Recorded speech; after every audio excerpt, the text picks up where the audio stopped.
TheMysteriousMrEnter is best described as a cartoon reviewer that started off reviewing My Little Pony Friendship is Magic, then moving to reviewing general animation.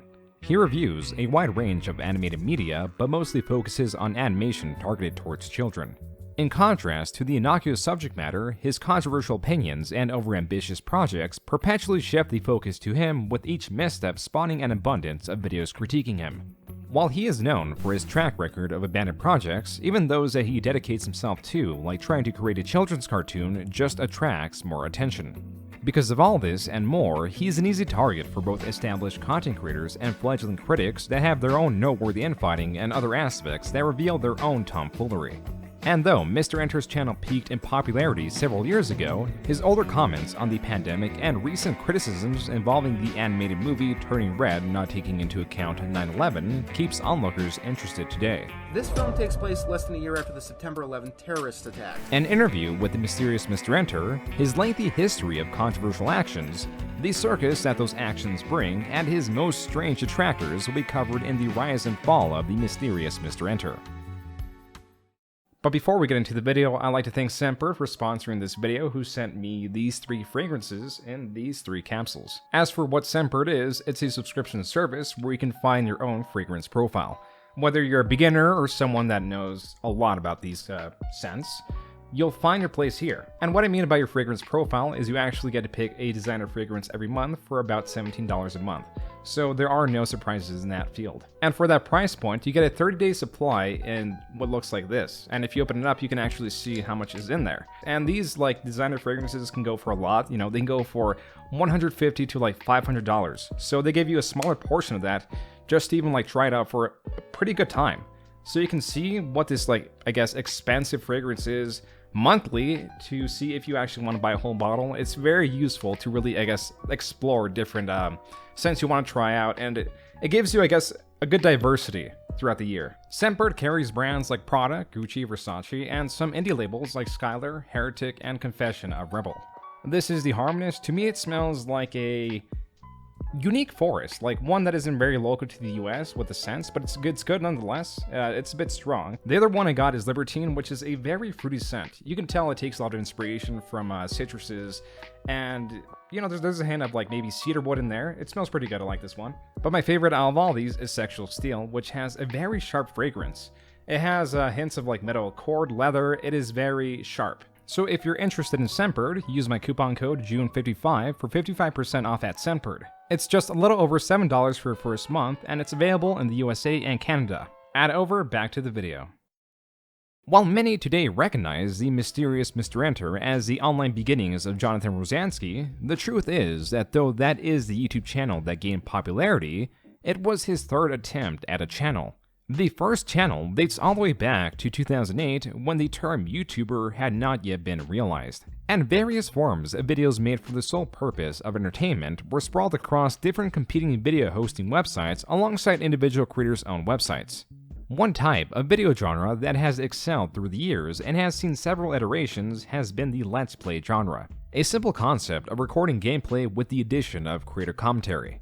The simplicity of the creation process and the slow but eventual monetization of YouTube videos made this genre of video, in terms of effort put in and money being made, became known as a ludicrous job that inspired many others to replicate the increasing success of creators in that genre. But for everyone else, consuming the content was good enough. And so, in around 2008, a 16-year-old Johnathan Rozanski created the channel Brovania for the purpose of subscribing to channels of interest like any other channel would. But a couple years later, found himself uploading his own Let's Plays that are now lost to time because he deleted this channel, as he did a second channel that he ran with a friend for the purpose of also producing Let's Plays. But YouTube wasn't his only portal of content creation. There also exists his old Brovania DeviantArt account that contains poetry and screenshots of a game. And not just any game. They are screenshots of Epic the Humorous RPG, a game, or more so a demo, that is about 2 hours in length, made using the official Hamster Republic role-playing game creation engine, or OHRRPGCE for short, and chose the engine simply because it was the easiest for him to use. On the download page of the game exist 2 reviews, one lengthy text review and another in the form of a comic strip. both citing the extensive tropes, even with the knowledge that the game was done as a parody of the RPG genre, works against the experience and is much too difficult overall. These criticisms wouldn't be addressed as the game would cease development and thus is an unfinished project. But more important was not the quality of the game, it was that it showed where Rozanski was leaning because as the game was made as a parody meant that it was his first extensive and also tangible surviving form of online criticism. In a very indirect way, this was his first review and gives us much insight to what happens next in many ways. Firstly, how he was transitioning around covering different aspects of gaming, starting with Let's Plays, then making his own game that pokes fun of the RPG genre. Then, with inspiration from popular existing content creators that largely review movies or games like the Nostalgia Critic or the Angry Video Game Nerd, helped establish a base for his next style, leaving video games altogether and further extracting the critic inside of him that materialized into the YouTube channel known as TheMysteriousMrEnter. The name chosen partly to promote that he intended to keep his anonymity. As for the channel icon, it was a cruelly drawn portrait seemingly developed using Microsoft Paint. Typical of a novice YouTuber, the thumbnails were rudimental, with a mix of no thumbnail where YouTube automatically uses a frame from the video as the thumbnail or thumbnails that were seemingly developed entirely with Microsoft Paint yet again. Some of these solely because of the artwork would become infamously known. As for the reviews themselves, they were initially done on episodes of My Little Pony Friendship is Magic, a 2010 series that quickly gained a fandom known as Bronies that is a combination of bro and pony. The fandom itself has seen varying degrees of approval due to it being both sullied by infamous figures that express their zealous love for the show and because of the contrast of intended audience and actual audience. As for Mr. Enter, his reviews garnered the attention of those that appreciated the show. It helped that in the first series of reviews he showed a fair understanding of the style of Doug Walker and the critic genre he inspired, in that these reviews don't act complimentary to a viewing. Rather, they're summarizations of the episodes with commentary laid in, with sometimes a final review score. Friendship isn't always fun, and it isn't always easy, but it's definitely something worth fighting for. For that moral alone, and Discord, this episode gets a gold. As for the technical quality, even though many blame the simplicity of his editing to his dedicated usage of Windows Movie Maker, his microphone quality and random loud chirps or even cutting off his own dialogue improperly when editing became an increasing issue as his audience was increasing, but the issues were remaining.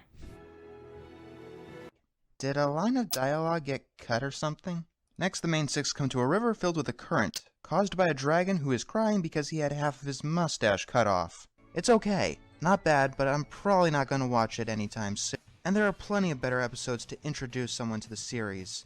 But for the time being, it was more than acceptable, especially when his upload schedule of sometimes a video a day. But this also varied widely as his channel would sometimes not see a video for nearly a month. As for growth, he reached about 50 subscribers 4 months after his first review. A journey that revealed more than just technical issues he had to address, because select videos were being taken down due to copyright claims. Different methods were tested in trying to avert the YouTube claim system. One method was recreating a review with a noir-style presentation, where the show itself was resized to only fit less than 1/4 of the screen, where his art and channel icon would dominate all other areas. Don't you hate it when things never go as you plan? I wanted to stay as far away from that episode as possible. Unfortunately, the powers that be had other plans in mind. Looks like I gotta go back in the line of fire for a re-review. But later, Mr. Enter opted for a different remedy of simply re-editing episodes to remove sections that were detected by the YouTube copyright system. This was to be a persistent struggle that came with the reward of finally discovering a video style that was beginning to appeal to the masses. While My Little Pony, and to that extent its reviews, tend to have a more niche audience, it was still responsible for him getting his first 100 or so subscribers, with his average My Little Pony review easily breaking over 1,000 views. It was when he started to review the ever so popular SpongeBob SquarePants that he got more attention, for better and for worse. And that is far worse than just dealing with the YouTube copyright system. It begins with Enter's uncanny style of reviews and predictable prerequisites episodes should have, like a good moral or the more aggressive slapstick that is used in what Enter deems a cruel way, the more he tends to dislike that episode. This is of course paired with typical criticisms like how accurate were the characters portrayed in their actions and personality overall. Are things logically sound even while holding, for Enter, a less tolerable but existing suspension of disbelief? There was also a bit of experimenting in his early episodes where exclamation points in the top right would carry his ranking of said episode in real time. But the most unusual by far was his early focus on the writers and his rating of their quality. There even exists an episode where he expresses what he believes are the top 5 writers of My Little Pony. Recently, I declared Charlotte Fullerton is my least favorite writer on the show, mostly because she only wrote one episode that I can reasonably describe as good. All of her other episodes are a horrid mess. Spoilers for my future reviews, by the way. Focusing on creators of media is not irregular for things like film or other large-scale projects, especially ones that have controversial material or try to tackle obscure or even difficult subjects. Cartoons that target children don't typically fall under those categories, but that is dependent on the person. As for Enter, and applying his previous prerequisites of requiring a good moral and no cruel slapstick, a show like SpongeBob SquarePants would not please him for many of its episodes. This is not a hypothesis, this is a fact, as that was to be the next cartoon he decided to cover with one grand difference. Unlike the My Little Pony reviews that were reviewed in order, for SpongeBob he took select episodes that he had issue with and began a new series known as Animated Atrocities. An example to demonstrate how disgusted he was by the cartoon came in just the intro where white text on black screen reads, "Some viewers may find this disturbing. Viewer discretion is advised." A sentence typically reserved for mature media, and on the same note, a warning for children not to view it. Still, the blister in a sea of grotesque SpongeBob episodes did stand out for many, which helped by the existing popularity of the show made for an increasingly popular review. There are key segments that are remembered from this review not because of the episode and its nature, but Mr. Enter's reaction to it, and what it says about how the content mentally affects him. SpongeBob is determined to hide a splinter. They're building this up quite a lot, and when it's finally revealed, a huge red abomination with pus and a pulsating red vein. That, no joke, caused me to vomit the first time I saw it. The other important part of this episode was the continued trend of mentioning the writers and denouncing them for their creation. I don't know who would be vile enough, repulsive enough, disgusting enough to think that this would be a good idea, and then to actually make a goddamn episode about it? Who wrote this? 3? This episode had 3 writers. How is that possible? How did 3 professional level writers come forth with this crap when a 5-year-old would know better and throw it in the trash? These 3 do not deserve to have jobs. They deserve to be fired immediately and blacklisted. There's putting no effort into something, and then there's putting effort into making something as utterly horrible as possible. Due to popular demand, and only 4 days later, he released a second Animated Atrocities on the SpongeBob episode A Pal for Gary, where he criticizes the cruelness towards Gary, SpongeBob's ignorance, and the writers themselves, though he only shows the names on screen and doesn't address any individually. Also, with the success of this series and a drought of My Little Pony episodes, he announces his intentions to both create further animated atrocities and cover other cartoons like the failed pilot for Bubsy and other select cartoons. But viewing his channel today, there are notably a couple missing episodes, as the episode's numbers jump forward out of sequence because of his removal and/or remake of reviews. Some for the specific reason that he was vitriolic, more so than a typical review when directing his frustration with an episode's mistakes to the writers. This is part of the end segment of the now deleted 7th episode of his Animated Atrocity series covering the SpongeBob episode The Ringer, with this being uploaded sometime in August of 2013. Isn't it great that they're trying to teach kids such valuable lessons in life? Alright, you 3. What's the word I'm looking for? Dipshits? No, that word is too good for you. Assholes? That's not quite right either. Fuckers? No. I'm just gonna call you 3 excuses for humanity until I can find a description that properly suits your crude, idiotic, and juvenile talentless asses. What reality do you 3 live in? I really want to know. I'm genuinely curious. In this reality, it's conventional wisdom that it actually takes an adult to write for children. What am I saying? That's not fair. Children would make better writers than you 3. Hell, infants would. My dog would. You mindless, degenerate hacks. You 3 may want to thank your lucky stars every second of every day that whatever the fuck you sold your souls to was stupid enough to give you your jobs. Because if you lose your jobs writing this trite shit, you will most likely never work again. Not just in television, but in any job. I don't know anyone who would lower themselves so substantially to even reluctantly want your demented, poisoned minds around. Just leave us all alone and go back to the fucking sludge you came from. It took less than a month to acknowledge the building criticisms of him attacking the writers by name. I realized that those breakdowns were very much uncalled for. When you get down to it, the two writers just made a few mistakes. They happened to build onto each other and pissed me off, but I doubt that much of what was wrong with the episode was intentional. You know, like thinking suicide is funny. I still don't think that Charlotte Fullerton is a good writer. All of her episodes are like shipping fics without the shipping. And Meriwether Williams, well, she might not be a good writer for Friendship is Magic, but she has written plenty of good things before. Whether or not I think that they're bad writers, I actually know that they are good people in real life. I should not have said what I did. On top of that, it's not like putting your hoof down couldn't have worked. That video was not solely dedicated to addressing his acknowledgement of his vitriolic comments towards the writers, but what he feels are his top 11 screw-ups. Two others that take priority are that he regrets creating what he calls debate videos, criticizing Biter, who is another My Little Pony reviewer, criticisms as they were flagged for harassment and also removed by Enter himself to avoid further conflict. The last point of importance is he addresses the unimproving technical quality of his videos. This video in its entirety would also be deleted, possibly as it could do more harm as he continued to exercise the same things he deemed screw-ups, like making yet another video criticizing Biter the following month. His audio was very inconsistent, as sometimes he'd be louder, the amount of echo in videos would vary, and the more severe audio issues would persist.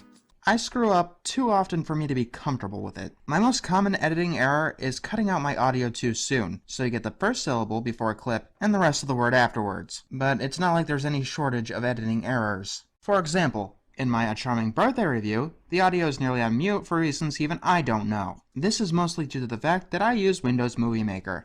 And finally, the part many remember is his habit of lashing out at writers for episodes he hated. By this time, however, his channel was expanding to include a new series, Admirable Animation, that reviewed select episodes he admired. That's upload rate is about 1/4 of animated atrocities. One could pin the reason for this is that he is a sour or difficult person to please. But the actual truth lies in the success of the episodes, as negative content tends to attract more views, which was true in this case, and so it is for the angry video game nerd and the nostalgic critic. But their reviews aren't dictated solely by their hate-filled character, nor do they label their episodes or format them in a way that destroys the possibility of any nuance within them, as does animated atrocities or admirable animations that are strictly presented in one way. A grander difference that still excuses much of Enter's shortcomings is the size of their channels and experience in making reviews, as it was only by October of 2013 that he had 1,000 subscribers and beyond a few spats hadn't got himself into anything major. Those same situations would not bode well for a channel of a larger size, as with more ears on them, missteps are always louder. That is also true for the inverse, where smaller channels' actions tend to go unnoticed and the missteps have to be quite sizable to get attention. That, for Mr. Enter, came in early 2014, where in just 5 months his channel had grown tenfold and had continued his mainstay series alongside uploading the random vlog or even Let's Play, even though he had also recently made a channel dedicated for such a thing known as Mr. Enter's Arcade. And while Mr. Enter had exhibited such behavior in the past, it was never to this degree. What influenced this to get to where it did was that he was reviewing his least favorite episode of SpongeBob, chock full of both cruelty against the characters, namely Gary the Snail, and the character's ignorance that brought it on, being that Patrick agreed to pet sit the snail without any knowledge or mental capacity to do so. Such cruelty that it brought on this reaction from Mr. Enter. Gotta get the water to stay in there somehow. I am this close to snapping right now. This fucking close! Oh, Gary, we don't eat the bath, we get in the bath. You guys already know that I absolutely hate these writers. I despise their guts. Want them blacklisted. Zeus Service is clearly some kind of sadistic asshole that lives in a world of insane troll logic. Richard Purcell is just a plain sadist. And Casey Alexander, he's a complete idiot. Casey, you're a fucking moron. That was about 7 seconds of showing Casey Alexander's Twitter. The likely intent was to show Casey Alexander's comments, but it went a bit further than that, propelled by Mr. Enter's notable anger and for a second time showing and commenting on Casey Alexander's Twitter. Oh, sheesh, Gary. Well, if you wanted another bath, why didn't you just ask? You know, I don't normally do this, but that line was so infuriating that we need to take a break. I've already shown you Casey Alexander's Twitter feed, but let's go back to that and have ourselves a little laugh. It was filled with so many little nuggets of information, like this one, or this one referring to one-course meal, or this one. So Casey Alexander is currently a storyboard supervisor on Uncle Grandpa. Note to self, do an animated atrocity review on Uncle Grandpa in the very near future. As for now, Casey, this is to you. Arrogance and stupidity are the worst traits to have together. Johnathan, come at me, bro. But it still doesn't end there, because it ends with Mr. Enter's rant directed at Casey Alexander. Yeah, you know my saying, what I'm doing is wrong, I know it's wrong, but I'm gonna do it anyway. After a pal for Gary's universal scorn, the writers had to know that it was a terrible episode. There are only two real options. They either didn't know, or they didn't fucking care. And after going through Casey Alexander's Twitter, I'm going with the latter option. If you're wondering why I'm taking this shit so seriously, it's because that I have a faint hope that I might be loud and abrasive enough to crack through their thick skulls and help them actually find a clue. But the more I watch, the more I realize that that's never going to happen. These people are detached from reality. This episode shows that they have no comprehension of writing. This tells me that they thought the only problem with the pal for Gary was SpongeBob's obliviousness. You know, not the sadistic cruelty that lasted throughout the entire episode, not the broken plot that took out of nowhere twists, not how horribly unfunny it was. I love it how Casey Alexander talks like he's a big shot with mountains of skill and experience, when all he's ever done is SpongeBob from season 4 onwards, and Uncle Grandpa. Casey, you're not an artist. I know we live in the self-esteem generation, but you're not an artist. You don't make art. You make crap. You have always made crap. The few miracles that just so happen to have your name in the credits don't change that. Some audience members interpreted this as an invitation to correct a wrong by harassing the writer on Twitter. And so exists this archive, showing retweets of bitter comments directed towards him. These comments read, "I wish I could make you experience what Plankton went through in one-course meal just to make you suffer. Seriously, you don't ever seem to think you've ever done something wrong. You are like Patrick, stupid and stubborn, thinking you did nothing wrong. Screw you, you worthless writer, you idiot. You better stop writing or, well, eat you." As these are only retweets, there is a possibility that far more were created. With so many people coming out to direct their hatred, one would assume Mr. Enter's video performed extremely well and gained large viewership. But that would be completely wrong.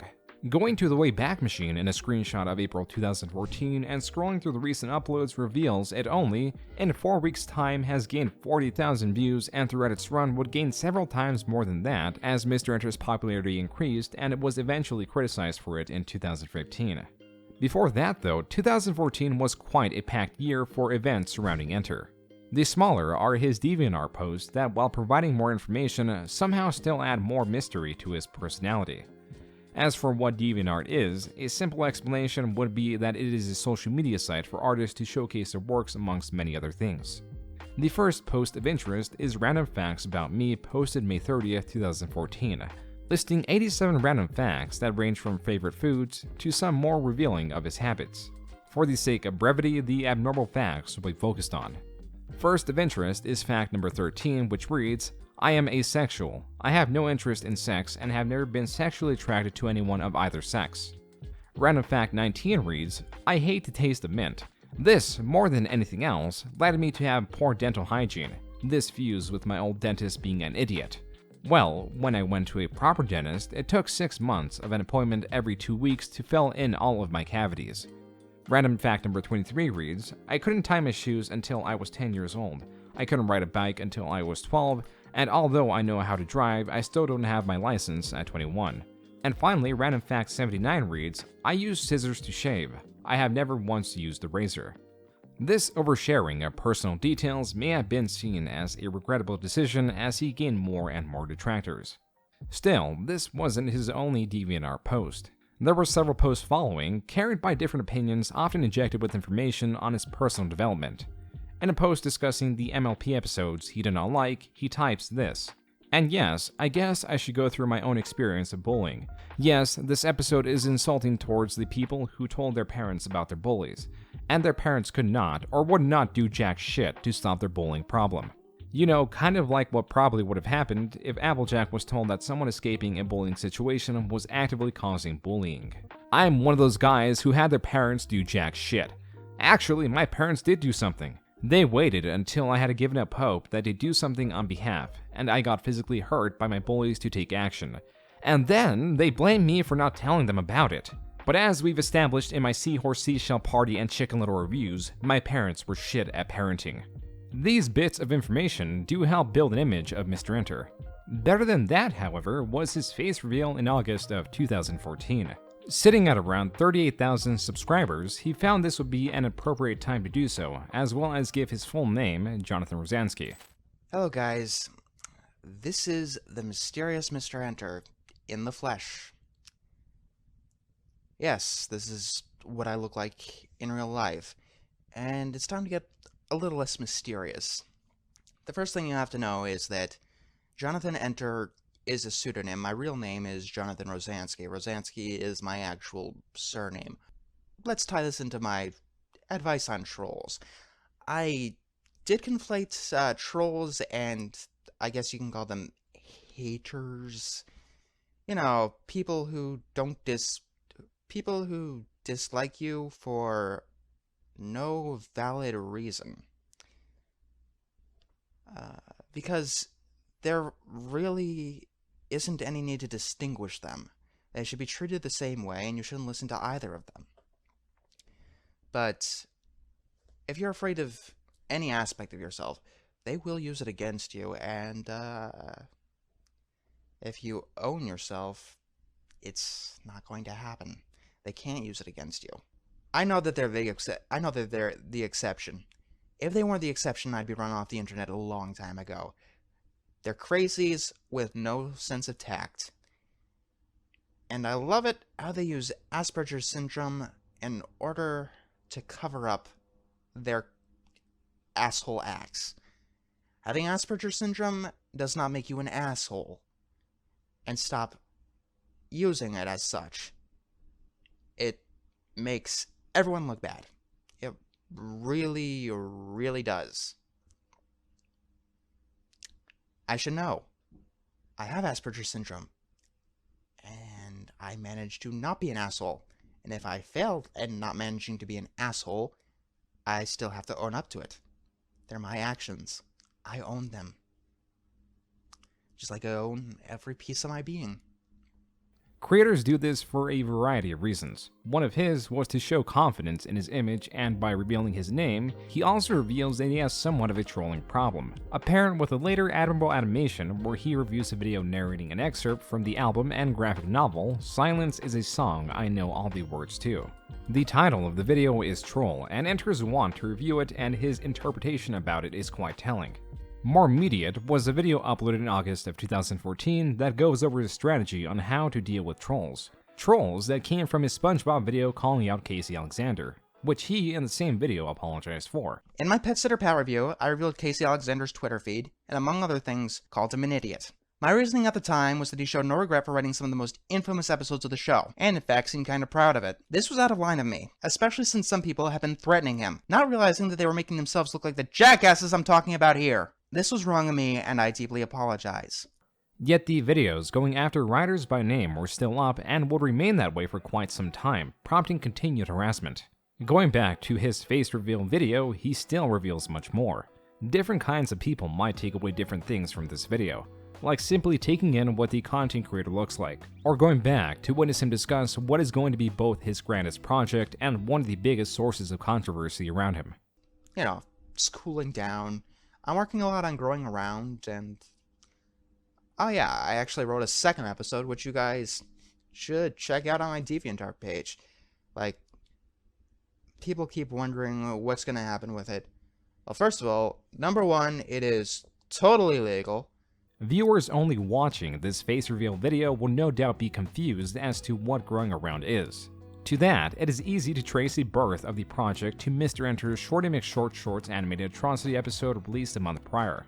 To understand that, we need to understand what Shorty McShort Shorts was, which is excellently described by its Wikipedia page as, Shorty McShort Shorts was an American animated anthology series which consisted of 45-minute shorts. It aired from July 28, 2006 to May 25, 2007.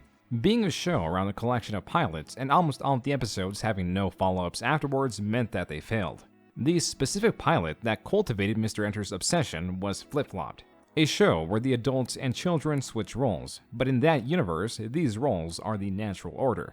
Highly disappointed at what the show did with what Mr. Enter deemed to be an amazing concept, he begged for someone to make it into an actual series. The concept is great. In fact, I really think that someone should roll with this again. Just keep the kids as kids and adults as adults. Just flip their roles. That would make an awesome cartoon. Fast forward 4 days later, he announces he and one of his artists, namely Neofla, are taking on that role, asking for help with the project. I said that there was nothing sadder than wasted potential, and someone should retool too many robots and flip-flopped. Well, me and one of my artists did exactly that. We retooled flip-flopped, and I actually wrote the script of the pilot for the redesigned series, Growing Around. Like I said in the actual review, keep the kids as kids, and the adults as adults. Just flip their roles around. Let's see if my theory is correct. Link to the transcript of the pilot is in the description. Why am I bringing this up? Because I want to go all the way with this one, and turn it into a legitimate 11-minute, fully animated cartoon pilot. And because this isn't fanfiction or something, I won't have to worry about stupid legal bullshit cease and desist orders from companies living in the 50s.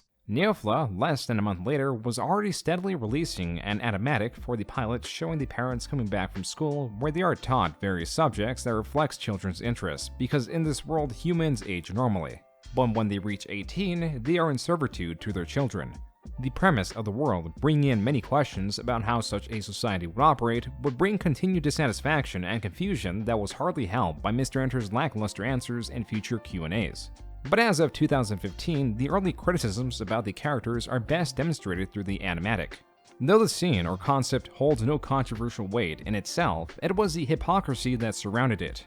Because when Sally's parents get home, Sally trips over her mother's roller skates.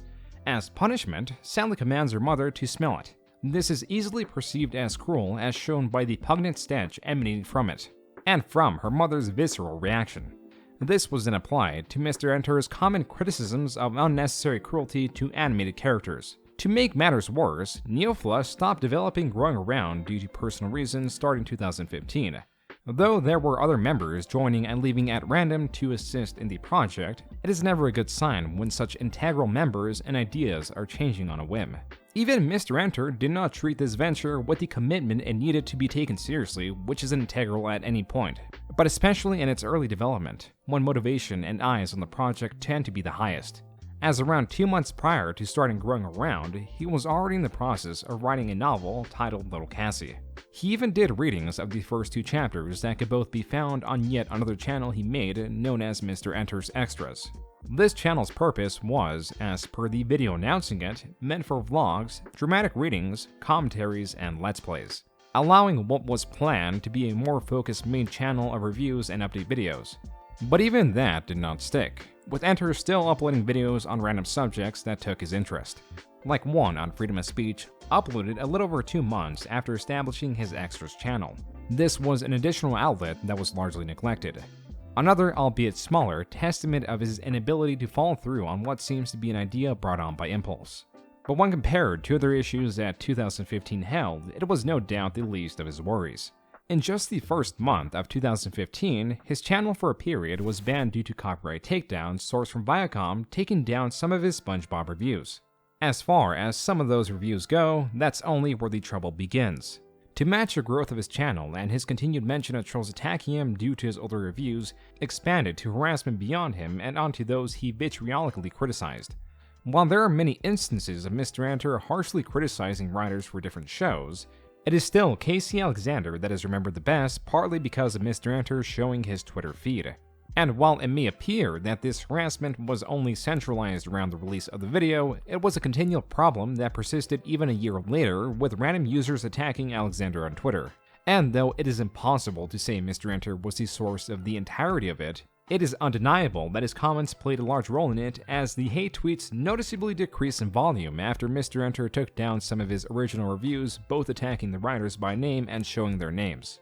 In his re-reviews, he acknowledges the effect his reviews had and him crossing a line.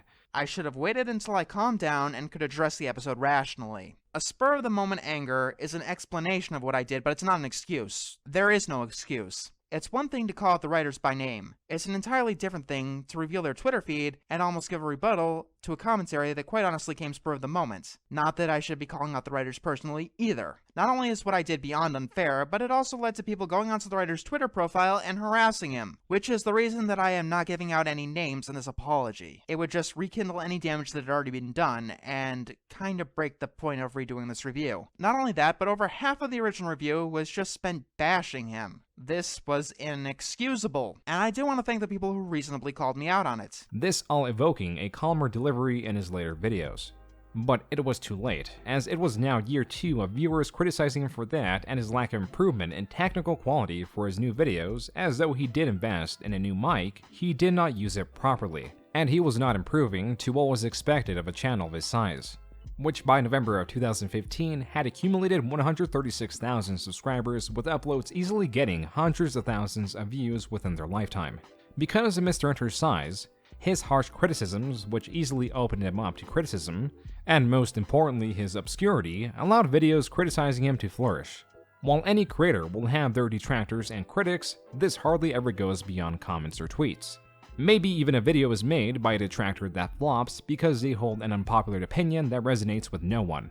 And then there exist creators that have dedicated detractors that opinions and observations are in line with a fair portion of viewers and gain success through that. One of these, though not as large and not as favorably viewed, was Clay Claymore, a creator that made videos, as per their upload page, going as far back to October of 2014, making both text-to-speech and text on-screen comments, in place of actual narration on both lesser-known and well-known creators. The shared factor is that these creators have overreactions to innocuous media. They entertain, not by what they intend, but by embarrassing themselves to a degree. Clay Claymore, covering a wide range of creators, would find that his videos on Mr. Enter would be the most successful, starting with covering a fan reaction to when Mr. Enter's channel was taken down in the start of 2015. What the fuck, Google? Clay Claymore, re-uploading a mirrored version, alludes that much like Mr. Enter's channel, Clay's video was taken down for a period.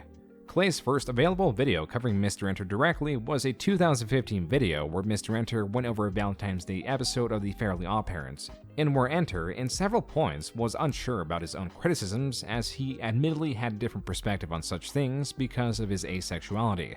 This, like many of his other videos, could be criticized due to the technical quality or nitpicks, but Clay, while still doing so, was also unhappy with Mr. Enter's viewers, calling them fanboys and hypocrites for taking his own video down and not allowing his criticism to stick, then goes on to attack the fanbase further. The awkward pauses in footage meant that the readers had to read Clay's rants. The derailing and assumptions of Mr. Enter all distract from the point Clay is trying to make about adults reviewing children's media.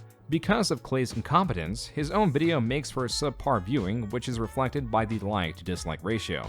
But the disdain building towards Mr. Enter and his own attacks created a want for these kind of videos, and so Clay made more that never got large-scale support, but in them did have nuggets of popular criticisms that are more than pointing out flaws in logic or general lack of research. Clay makes a point in one video that how can you expect Mr. Enter, a creator that has difficulty finishing or even focusing on projects like his game, his extras channel, his planned Let's Plays, or even his vlogs that never saw consistent releases, take on something as difficult as a cartoon.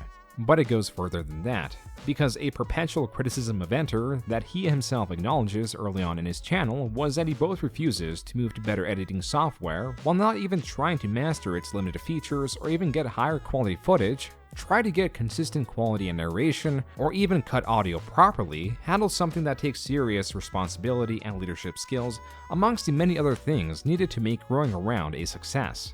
There is an anxiety building in this lack of change that was making things worse for him.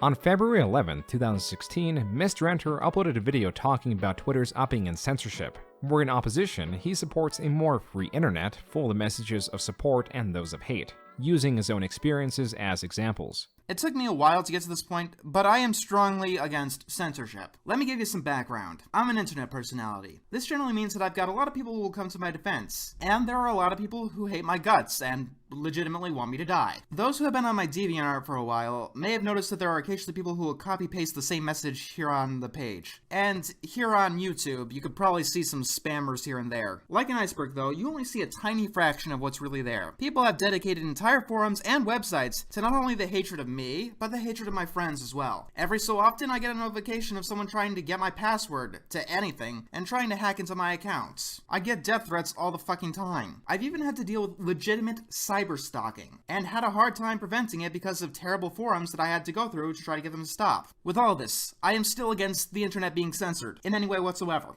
With many of the worst experiences introduced to the smaller portion of his viewer base that actually watched this non-review video.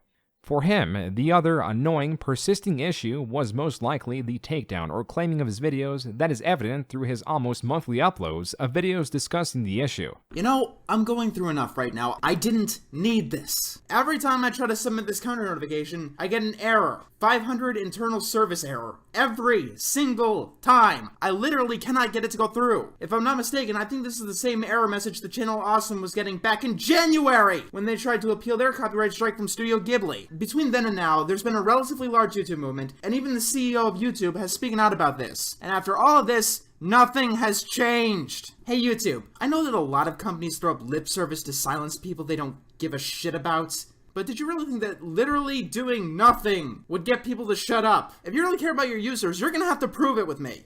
This is more true for the first half of 2016. Likely because the second half saw a decrease in video uploads, hence less videos to strike because he was getting struck or copyright claimed at a rate for every third video uploaded. This was a bigger problem now that he was actively trying to monetize his videos instead of relying on Patreon and was fighting issues every step of the way. There were other strategies attempted to try to obfuscate the footage. A simpler one was adding an overlay of curtains over the cartoon footage that only existed for one episode. But in this same episode was his new avatar of a shadowed figure in a trench coat. An excellent redesign to his character to correctly embody his name, but an unfortunate choice when viewers compare it to the well-known Neighborhood Watch sign. Regardless, this style wasn't of his origin. It was an existing style that placed different expressions of a creator's avatar to better represent what they're conveying that has taken the name PNG Tuber.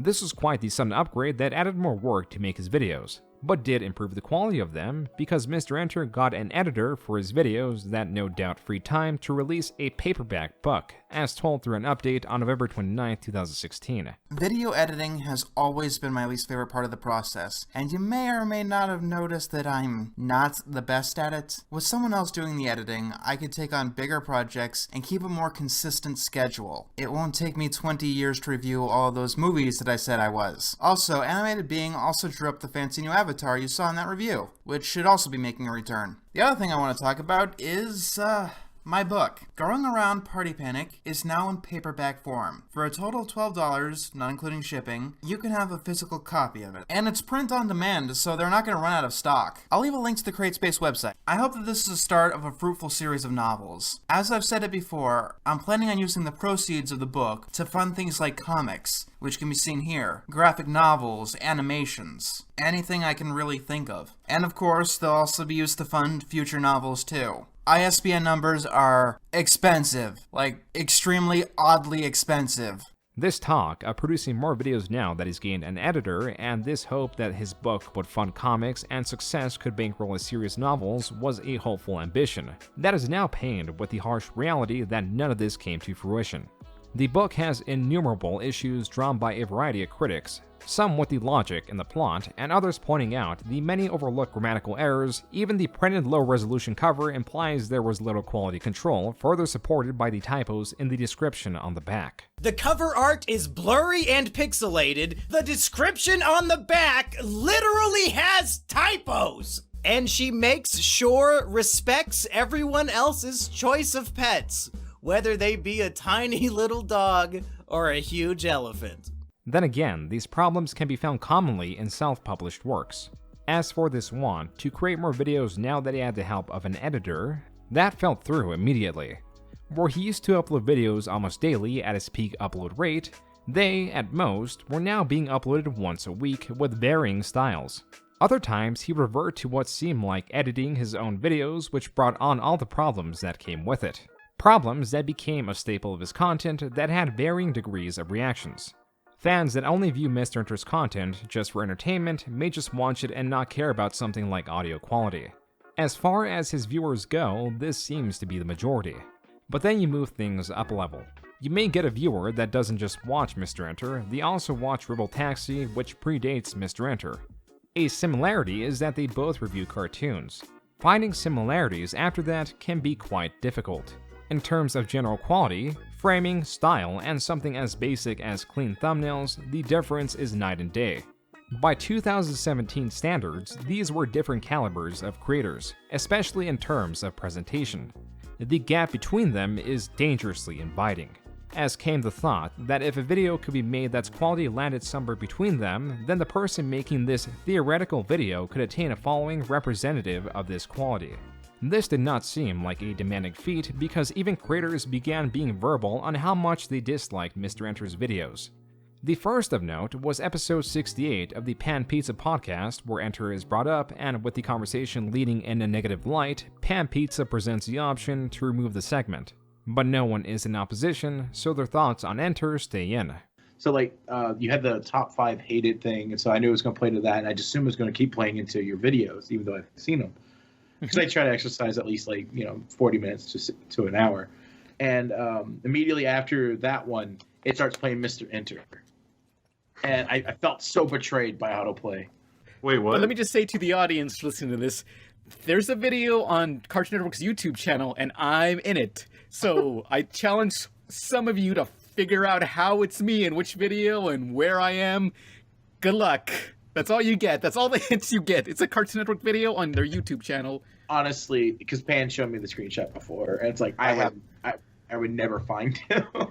It's literally a blinking you'll miss it moment, but it's like the camera frames him, sort of. It frames him.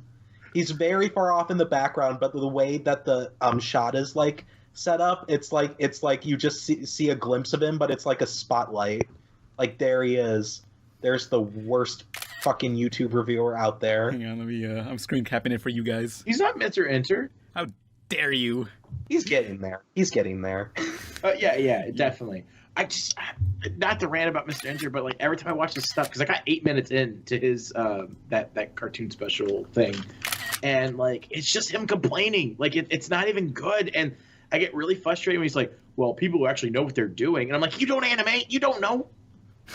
All I want for Mr.Enter is to change his goddamn YouTube banner to something. It's like, I don't know. It's like a little tag on a shirt that rubs you the wrong way, and you're like, just rip the tag off or something. I don't know.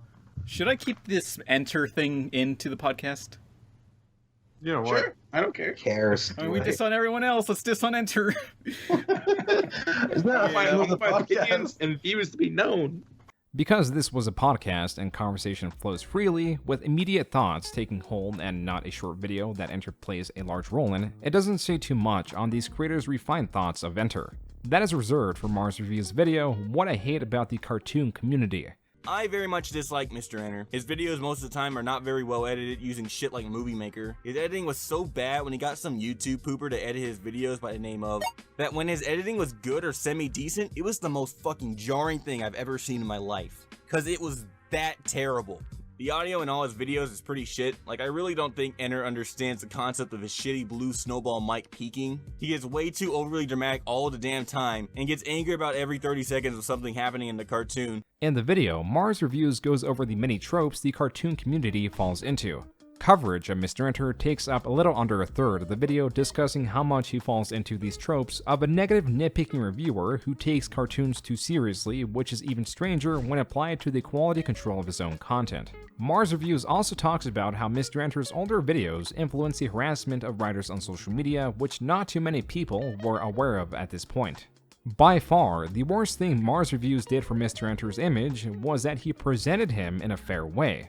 When Enter is criticized by channels like Clay Claymore's poorly produced, awkward, and heavily biased videos can improve Enter's image by demonstrating the lack of ability detractors of Enters have, accented with Clay's inability to take criticism. Regardless, it could have been Mars Reviews or Clay's style of criticism, or even those just wanting to express their own observations that caused a noticeable uptick of people making videos on Enter. As a result of what seems to be viewers inexperienced with making videos, these low quality but high quantity videos criticizing Enter were full of everything but awareness. One that predates Mars Review's video is this one where the quality speaks for itself. Far more interesting than that is this person uploading has over 10,000 subscribers. Their mainstay series isn't their own work, but re-uploads of both cartoon and what seems to be actual women having diarrhea as labeled as such in the titles of these videos, where some have over 1 million views, which is why it is difficult to take some of these seriously.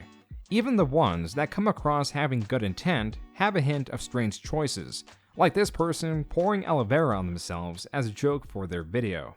The Mysterious Mr. Enter reviewed The Legend of Korra Book 1, and I thought it would bring balance to the 4 elements. But I just got burned. But it's okay. I have something to cure burns. I have aloe vera.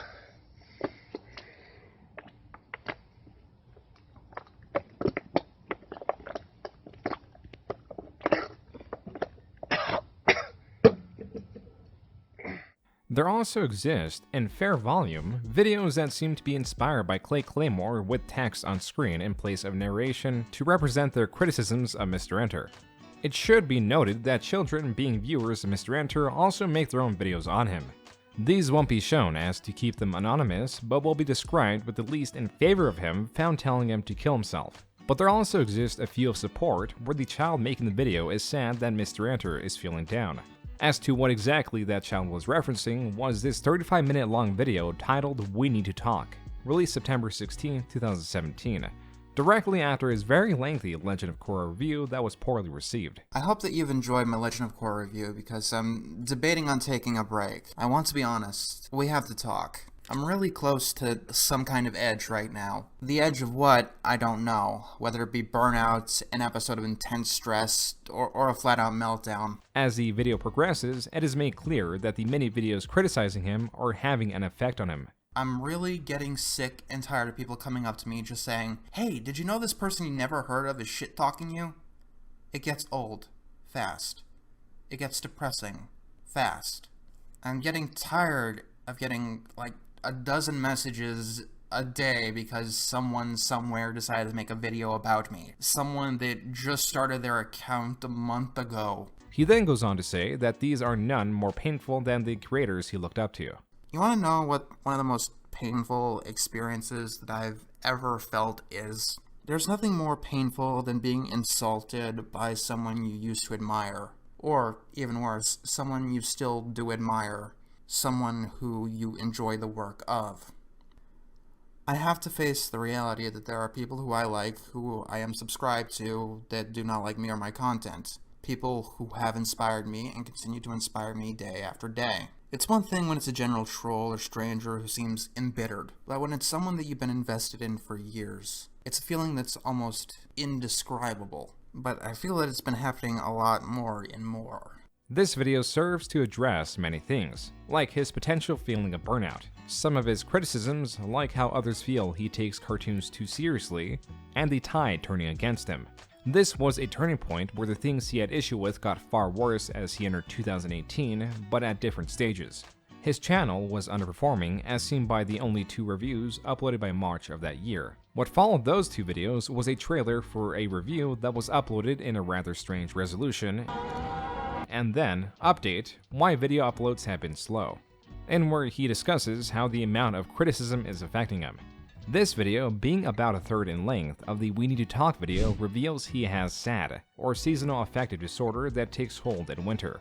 As an example of how it affects him, he talks about how this and the death of a family member led him to the emergency room. In the winter, I get sad. And by sad, I mean I get seasonal affective disorder. It's a kind of clinical depression that hits you like a ton of bricks when the days start getting short. In October, you can conquer the world, but by November, you want to do literally nothing. And I think that the videos that I made in December did reflect my mood. The videos that I made that month were rather somber. So yeah, now I'm kind of in an abusive relationship with sleep. I was able to keep the insomnia at bay with medication. The funny thing, though, is that I had built up a tolerance to said medication. Not only that, but when the medication wore off, the sensation of trying to fall asleep was giving me panic attacks. Yes, this guy was getting panic attacks from doing something as simple as trying to go to sleep. Why? Well, there was a death in the family. You see, when you can't shut off your mind as you fall asleep, you feel your body go numb, and the process of sleep paralysis. And when death is kind of on your mind, well, on some level, the sleep paralysis kind of feels like you're dying.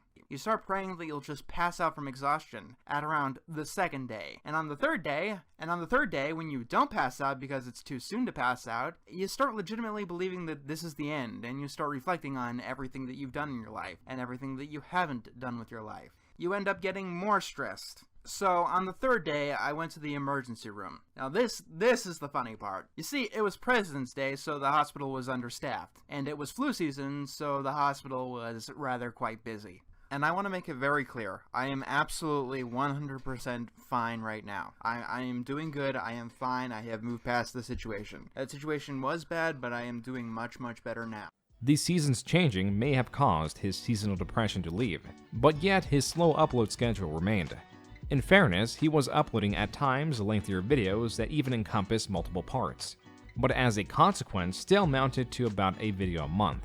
This was getting into dangerous territory for a channel that's growth relied partly on frequent uploads. Even if produced at a lower quality, the YouTube algorithm favored quantity at this point. His upload schedule is most likely the least discussed subject when it comes to criticizing Enter. Critics can focus on his nitpicking, technical quality of videos, his basis for reviews like a hyper-focus on morals, and growing around that still had a steady production of episodes being written. Though these points would come back in an exhaustive mass, they're being tied back to growing around that entered the public sphere in quite an undesirable way on June 20th, 2018. This was the day MrEnter uploaded the Growing Around Indiegogo trailer, which linked the newly made Indiegogo campaign that was set to crowdfund for a month. Looking at it just 2 days in, looks like it started out strong with $5,000 already being raised. But the reality is grim because the total that was being asked was $350,000. With Indiegogo projects earning the most in the beginning of the campaigns, which is when it gets the most awareness, even if Enter's campaign, that donations in the first 2 days averaged $2,500, kept that momentum, it would still not even reach a third of its goal. A standard question for an Indiegogo project is what is that money being used for? This answer is immediately found in the overview, stating that this campaign is for the pilot of the series. Any extra raise will go to additional episodes, or other growing around media like comics for instance. This is further broken down by a pie chart. The animation takes a whopping $250,000. That is a large source of contention. And onlookers and the increasing amount of critics would find out that MrEnter wanted this pilot to be professionally animated with a runtime of around 20 minutes. Suffice to say that this same amount being asked would get different reactions based on both the person and the project. The person was MrEnter, a creator that has been shrouded in infamy. He needs to show success in other areas to give a potential idea on how well he can manage something as difficult as making a pilot. His biggest claim to fame is his YouTube channel. Normally, when aspiring to jump to different works, there is a need of mastery. If you're in the restaurant business, for example, you want to make sure you have a well-operating establishment that has a great menu and runs fluidly even when you're less involved. This example can work in different ways. Applying this to Enter shows the unrealistic side of trying to fund such a grand project when he lacks any mastery of his current project being his YouTube channel. In this sense, this professionally made pilot amounts to a high-end restaurant. It is a massive responsibility that takes intense commitment, social skills, and an understanding of the industry. Many feel confident in opening their own restaurant, but still 1 in 3 restaurants won't survive their first year. With loans coming from a bank, family, or different types of investors, it usually takes a proof of concept to even get there. MrEnter, with Growing Around, is in a far worse situation, because he, if the project were to succeed, would have thousands of these pseudo-investors that make it easy in the sense that they aren't looking to make a profit, but more tense in the sense that they will be watching the work closely and involved in different ways. The crux of it is he has no proof of concept. He has scripts and some animatics made in 2015 along with other lore-building entries, but he doesn't have what is meant to be a sort of pilot for the pilot. There is no piece of media that shows us how a lengthy 20-minute episode would look like. He is unwittingly skipping a major step. Even Flip Flop, the pilot from Shorty McShort Shorts that was broadcasted on national television, was only several minutes long. Also, it should be mentioned that the world of Growing Around will take a smaller role in this video because there is such an absurd amount of scripts and changing material that it would be too much to go over. As for the Indiegogo, the reception was not all negative. Creators like Pie Guy Rules, while providing criticism, did point out how passionate Enter was with the project. it is very much apparent that John has put in the work here in terms of actually collaborating with people, in terms of actually researching what this sort of thing costs, in terms of putting together perks here, where he has many different perks that are all related to the show. And in that way, I'm rooting for him. There is just some problems, though, and the very first one is the budget here. He has set this goal at $350,000. To quell some of the unrest, on the same day Pie Guy Rules made his video, MrEnter uploaded a 7-minute video answering some questions about Growing Around, which was inspired by a 4-hour livestream on answering questions of Growing Around the day before. This was helping confirm a trend. The more promoting of Growing Around Enter did, the more it worked to its detriment, as his answers to the assault of questions all brought on similar answers of uncertainty that played into its declining support. How do adults cope with losing their rights? Differently. If wars exist, how do they work? Differently. How does dating work? I don't know. How does dating work in the real world? I don't understand that. The same dynamics that affect humans also apply to animals. I don't know. Like, that's one thing I go back and forth on. Are you prepared for the inevitable heavy criticism this is going to get? Of course I am. Like, when you've been on the internet as long as I have, you get used to being criticized for everything you do, and for a bunch of things you don't do either. An aspect that usually isn't covered too in depth is that this project was launched by the Growing Around team. While being headed by Enter, it involved members that volunteered or were paid depending on the involvement and had similar passion for the project and also greenlit the Indiegogo. This information is from interviewing Sarah, a person that would work with MrEnter on different projects. With an interview I did with him through text, he reveals just how excited they were and hoped that it would contrast well with Butch Hartman's own controversial Indiegogo. But with piling criticisms and a re-examining of the project, the team had hit their breaking point. Quote, "We all basically realized we fucked up. And I remember a lot of people were having nervous breakdowns, especially during the Q&A streams. A lot of people were attacking the art/artist in particular, which I don't think was deserved on any level. By the end, we were just ready for it to be over." Unquote. Sarah also cites a specific interview that MrEnter did that only made matters worse. An interview conducted by the Alpha J show a little over a week after the launch of the Indiegogo. This interview starts off well with conversation about the history of Growing Around and about how creator Tom Ska reached out and gave advice on Enter's Indiegogo. After all, Tom Ska had their own crowdfunded project that reached its goal in 2012, but then again was asking for far less money. It's when he's asked about something as necessary as marketing that his short or vague responses fall flat. How will marketing Growing Around go? I don't know how necessary that would be. Another major point in the interview is how MrEnter states that this show isn't meant to be profitable. Covering a lot of dark or deep issues, correct? Yes.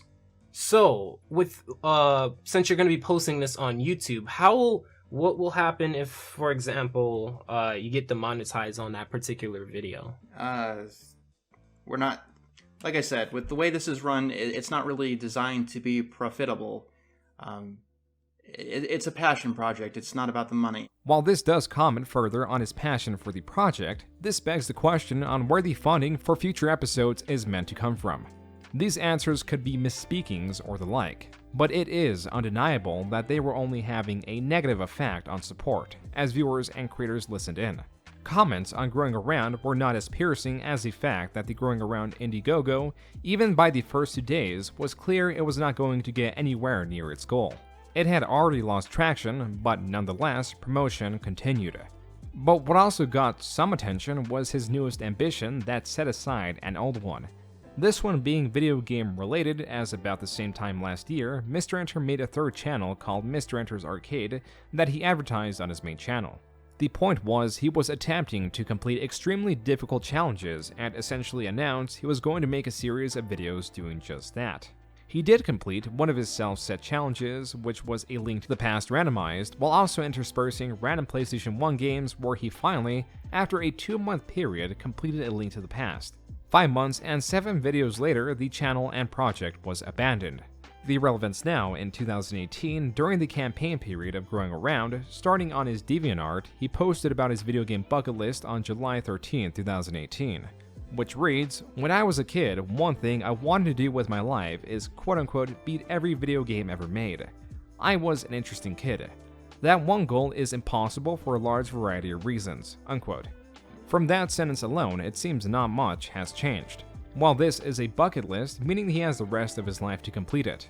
But announcing another time-consuming venture during the campaign period of one that was meant to take on funding from supporters was not a good look.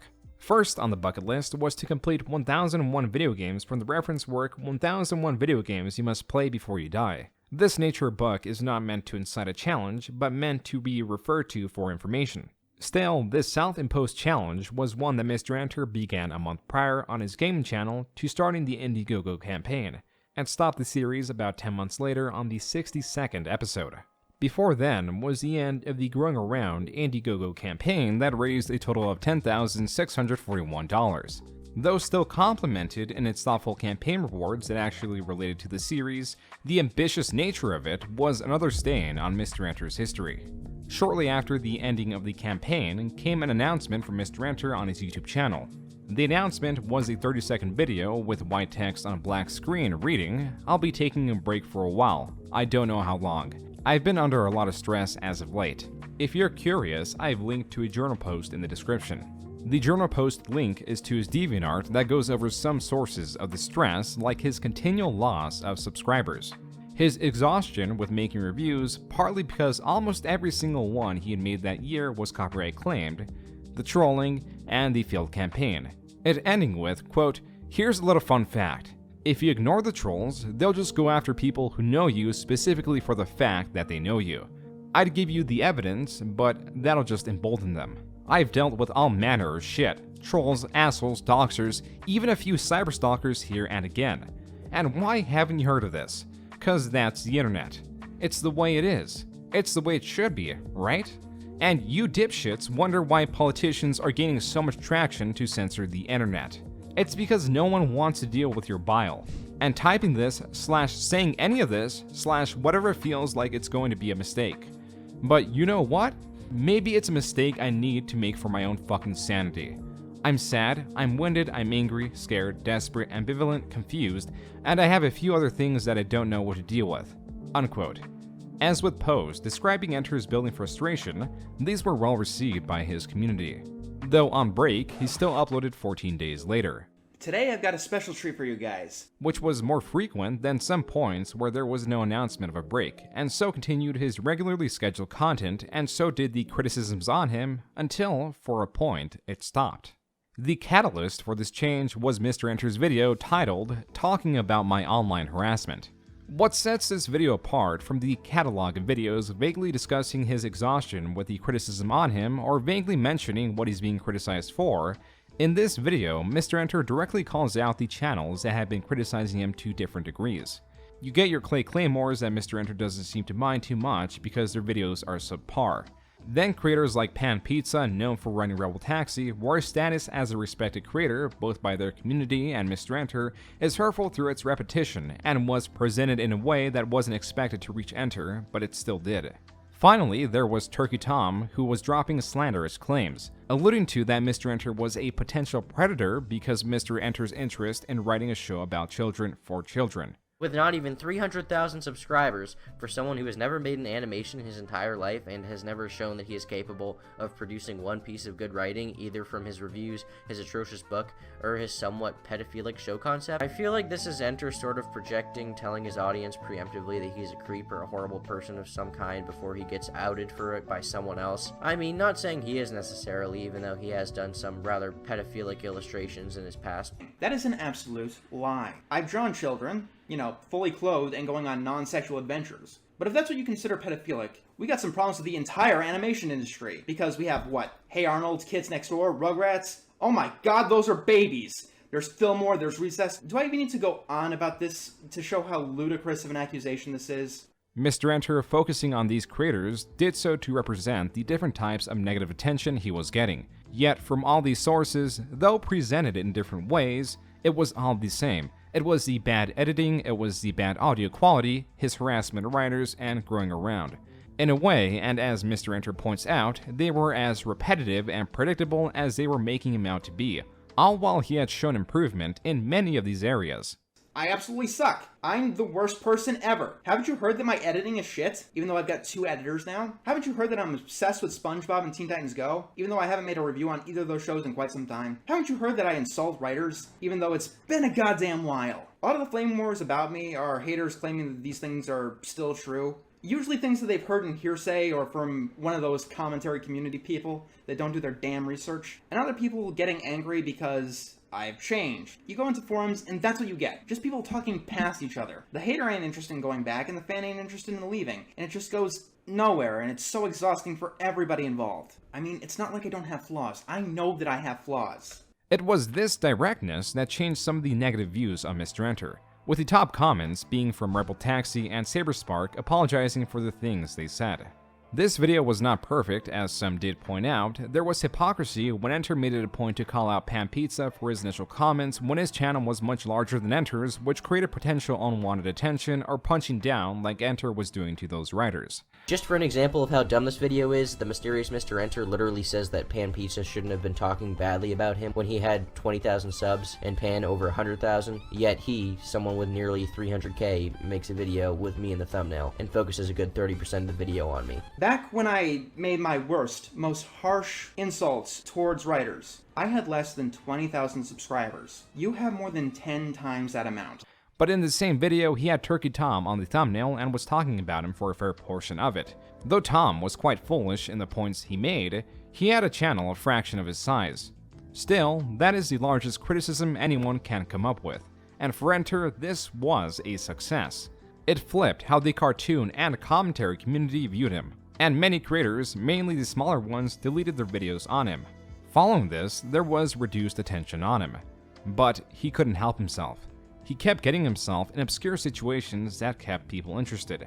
Take this DeviantArt post for example. While harmless, what he is proposing is fascinating in a way that you want to understand his thought process. Yet none of the 1,337 words do justice to get an understanding of why he made his own mock-up of a keyboard design. Though he does point out that the QWERTY keyboard that is in standard use was designed to be slow so typewriters wouldn't jam.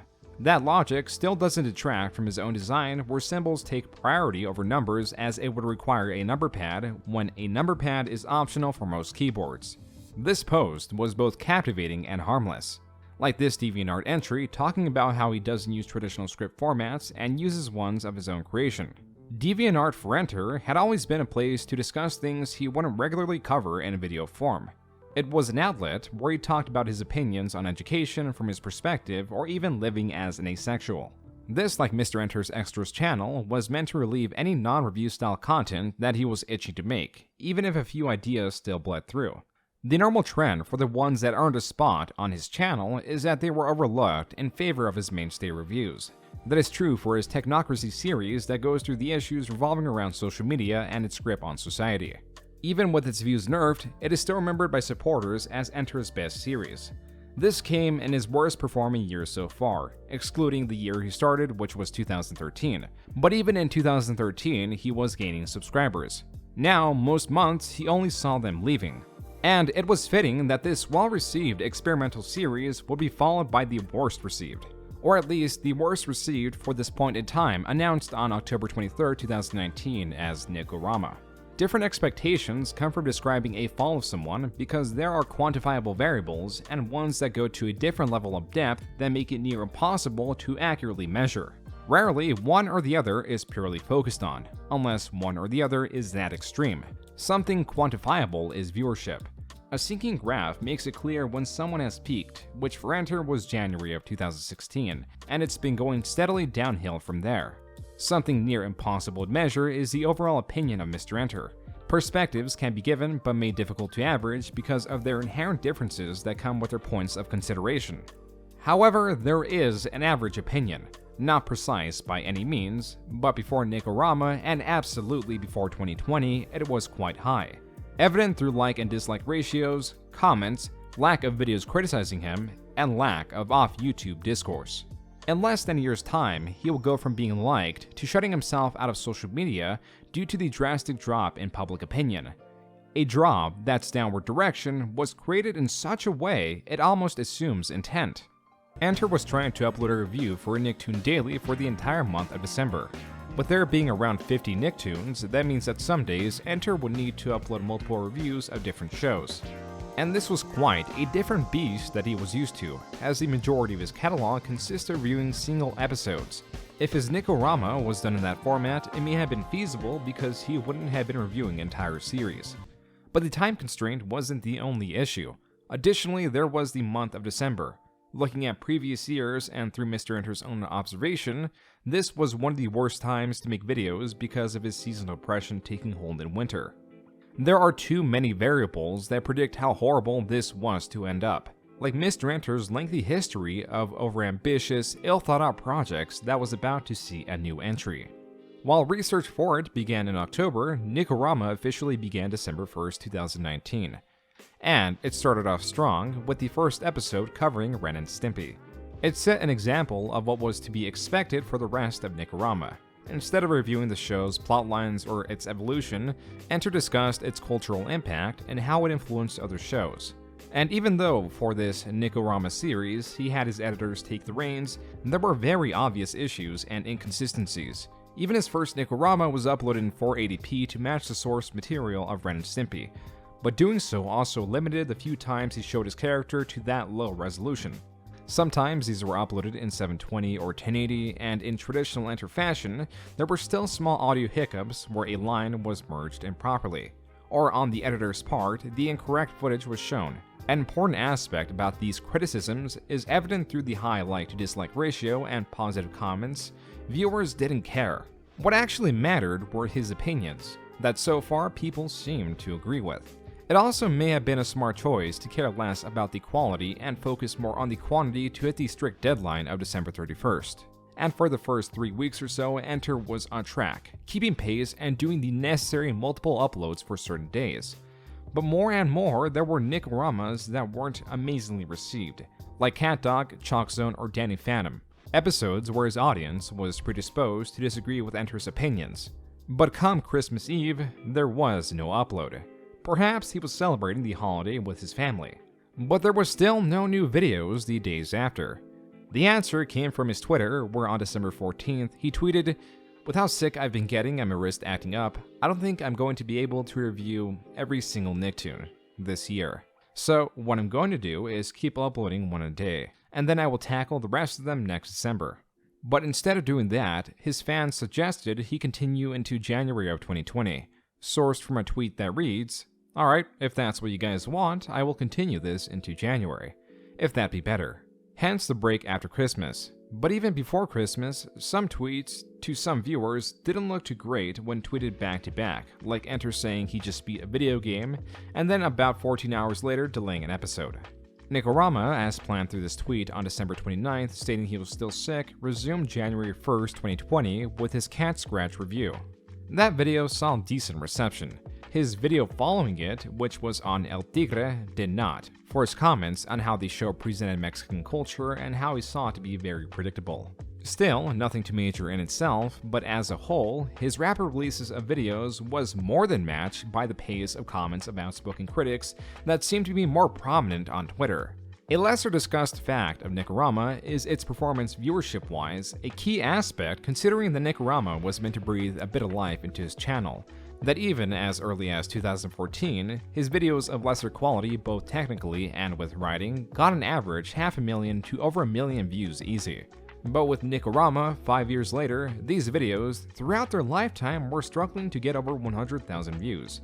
Not a single one broke 200,000. So much work for such little reward. That is a consequence of the algorithm favoring newer or more competent creators, or even just ignoring the cartoon community as a whole. You could say that it was that, maybe the perpetual waves of criticism, or his seasonal depression that led him to delete his Twitter in around January 23, 2020. A DeviantArt post dated 2 days later goes into his decision, saying that Twitter is the most toxic of all these social media platforms, and he wanted people to see him deleting Twitter as an improvement to his mental health, instead of using it to show its decline because he's been feeling better ever since.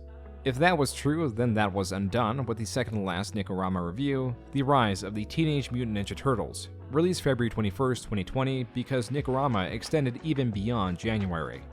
This review has, as of this recording, 3.2 thousand likes and 2.2 thousand dislikes, or 60% likes total. To break it down, throughout Nicama, Enter for some shows only watched the first few episodes, like The X's, where he only watched the first 2 episodes because that's all he could find. And that was passable, or at least ignored by his audience, because it was an older, lesser remembered show that Enter didn't have anything too controversial to say about. The X's lasted only 20 episodes and it has never been re-released since it originally aired. I'm lucky that I could find any footage of this one at all, since this is one of the few shows the world seems to have collectively forgotten about. So please pardon the video quality on this one. This is literally the best that I could do. But for this newer, beloved show released in 2018, as stated in his review, Enter was so disappointed in it that he didn't even watch it all the way through. Alright, I'm on the home stretch. The worst is behind me. So what's next? Teenage Mutant Ninja Turtles. This show can bite me. I'm not the biggest fan of Teenage Mutant Ninja Turtles, but it's shows and reboots like this that make me glad that I'm not. Because even though I'm not, I feel the disgrace this show is to the franchise. And yeah, I hear that it gets better. But with how the beginning is, there's no reason to stick around. Korra got better too, but I didn't like that show as a whole. And it never really made what the first season gave us worth it. Criticizing it on its animation that actually improved largely as the series went on, as pointed out by some of the top comments. Not to mention the many videos made to criticize this specific review. However, now that Nicama was over, Enter could have theoretically rested and had a moment to recover from it. But he didn't because of this image screenshotted around March of 2020. This image was getting widespread attention, and due to its contained hilarity, had the ability to get everlasting virality as it was to see seasonal reposts. The image is of a short back and forth conversation found on Mr. Enter's Discord when a fan going under the name of Star Wars Fan pings Mr. Enter, which sends a notification on Discord. The fan saying, "I love your videos," Enter replying, "Wrong chat/channel." The fan responding with, "Sorry." Enter then goes on to say, "Do not ping me, ever," to where the fan again says, "I'm sorry." This popular form of the conversation cuts off Enter saying, "It's alright, just follow the rules during your stay here." Where Star Wars Fan then replies, "Okay, Mr. Enter, okay. Do you like Star Wars or no?" The conversation ending with Enter responding, "Take it to another channel." This was a rather harmless conversation where some respect Enter's comical directness, and others take it as a creator being unappreciative of their fans.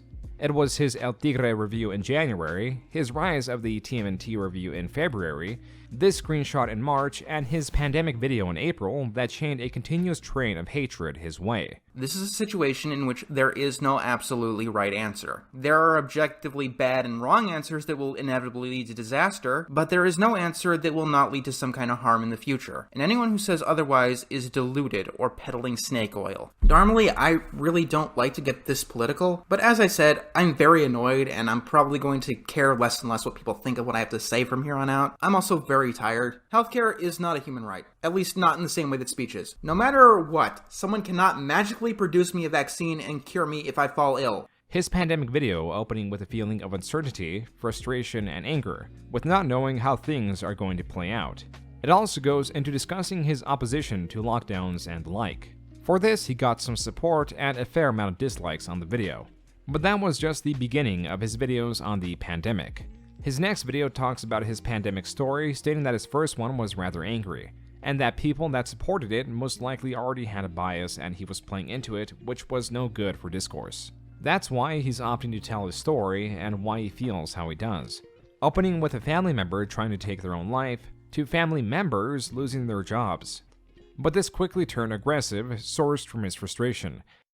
Alright, let's try this again. My original video on the pandemic was rather angry, and it was fueled by anger and disgust. It's not going anywhere if you still want to watch it, of course, but I do understand that that might not be the best approach to get to other people, and to get them to understand where you're coming from. You have to show them where the anger is coming from, or else you're just going to be shouting into a thunderstorm, which doesn't help anyone with anything. I mean, people who agreed with me from the start probably were encouraged by hearing someone else having their same beliefs, but that's not very important to discourse in the end. So I thought that I'd tell you guys my my own lockdown story and where my feelings are coming from, where all of this anger and disgust has boiled up from. I suppose it's all worth letting our kids starve to say grandma, though. And no, that is not a straw man. People are really arguing that. They just don't realize it because they can't think through the implications of their short-sightedness. Either that or they're so deaf to the other side of the argument that they just downvote it and block it and ban people over even suggesting that there's another side of the argument.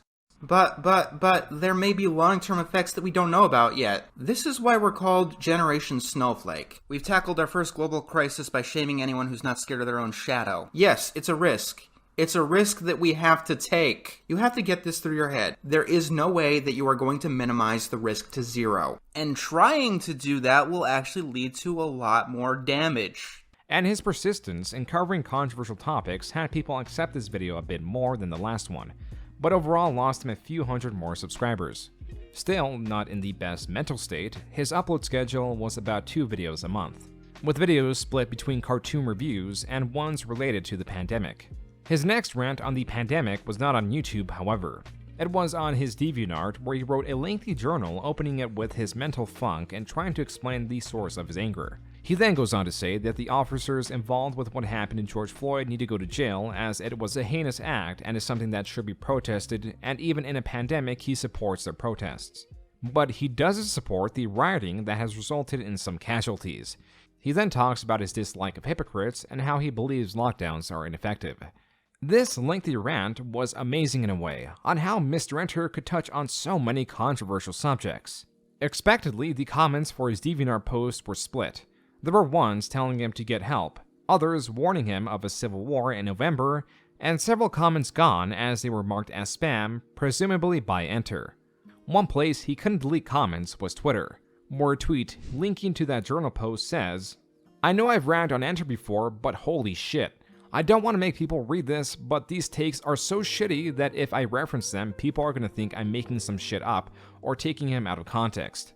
Besides the hundreds of likes it also got attention from both previous supporters of Enter and people that worked with him, like voice actors saying they were fully cutting ties with him.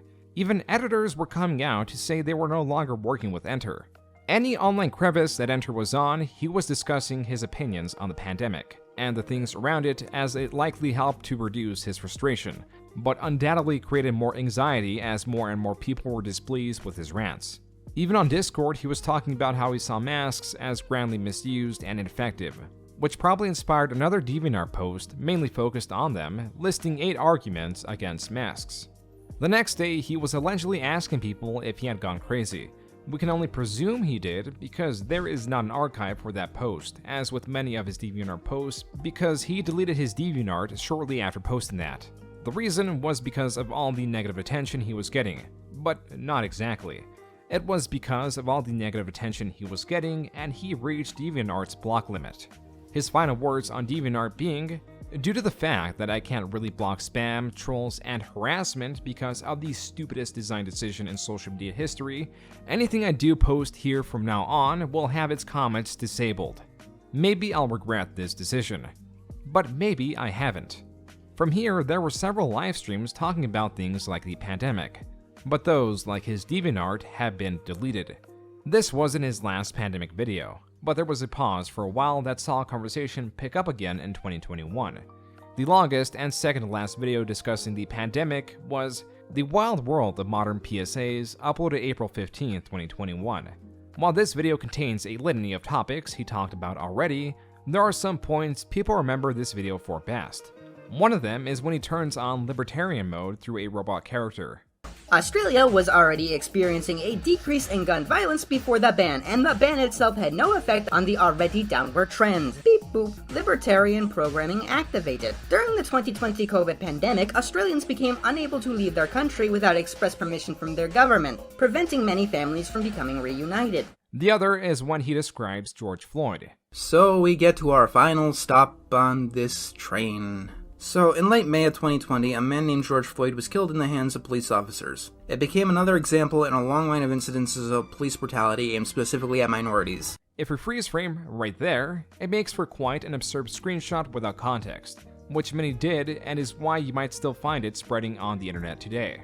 Since this was the second to last video discussing the pandemic and controversial topics around it, it was probably why he was back on Twitter.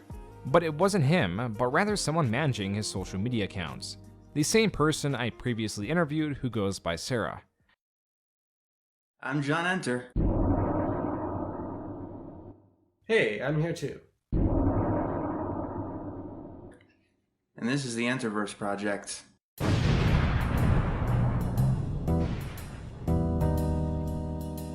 I'm back on Twitter, here to ramble all day and night, and maybe let you know what's going on sometimes. I'm sure everyone there loves that already. Now, along with yelling at SpongeBob, I can yell at all of you, too! All the damn time!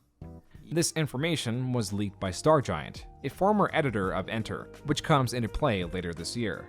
As for the end of 2021, he also announced Nicama Season 2 that only contained a few episodes and uploaded his last pandemic video, which was very different from the rest, because he talks about his recent mother's passing, who died around the same time as his grandmother. You ever look at yourself in the mirror and not really recognize what you see in the mirror? 2020 was the year that I went crazy. I don't even know what 2021 has been. I've been kind of quiet for a lot in the last half of the year because I've gone through quite a lot. The past 6 months alone has given me challenges that I don't think I could have properly prepared for. In October, I had to deal with 2 deaths, back to back. One was my mother. She was young, and she had me young. She died at age 45. Most people would probably agree that that was too young. The other person who died was my great-grandmother, at the other end of the spectrum. She was 93 when she died, about 2 or 3 days after my mother. As I said, life loves a sense of irony. Only in my life was it a good thing that my great-grandmother was no longer lucid, no longer cognizant in those last few days. She was a very good person. She was actually my godmother, believe it or not. These videos, assisted by their removal, are not remembered well.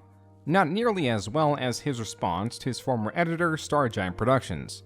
Going as Rebecca, she is known infamously as a person with the macrophilia fetish, as seen from her own art on her DeviantArt. A confirmation that this is a thing came from Sarah, who sent a Discord screenshot of a deleted user which Sarah claims to be Stargiant. There also exists macrophilia-related art for Stargiant on Twitter, though it is uncertain if it was requested. As for who Stargiant was, she was one of Enter's 6 editors that helps explain the inconsistency between his videos. This is revealed in a response video Enter made to address a video that Stargiant deleted criticizing Enter. Enter's response video to Stargiant is an extremely well-received video and probably the best received out of all his videos addressing any drama. This is helped by Enter deciding to use a camera for his response. Comedic timing throughout, and that Stargiant is so bad at editing that the only problem Enter has with dissecting her terrible editing is that there's so much to go through. So, Rebecca, congratulations.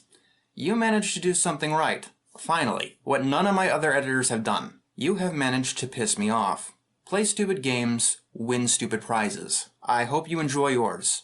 I really do, because you've really earned it. I was John's best editor. The only other editor that was as good as me was Crimson Mayhem.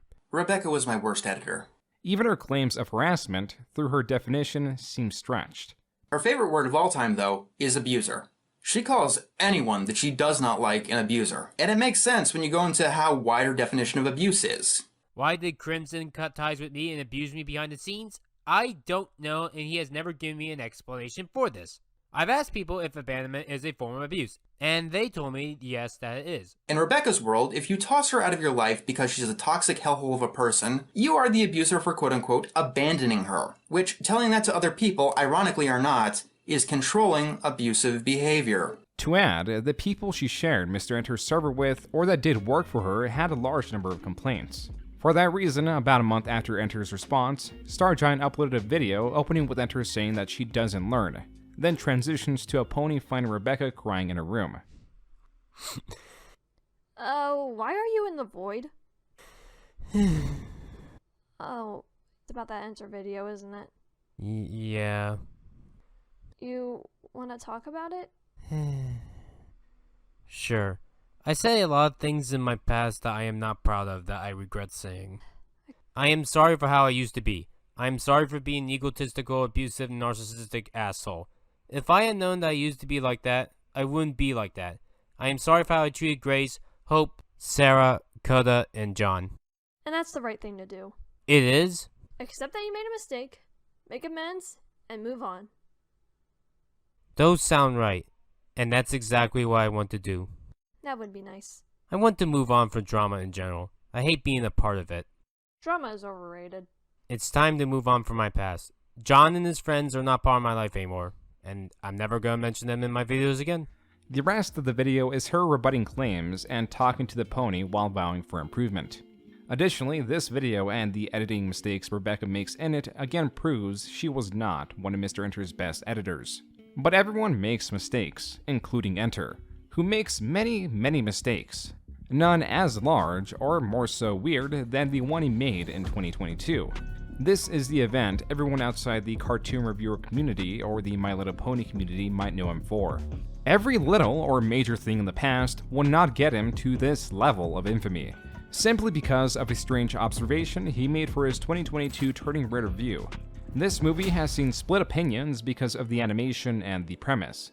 And while Mr. Enter's criticism does fall under one of those categories, he made quite the irregular observation when questioning the setting of a 2002 Canada.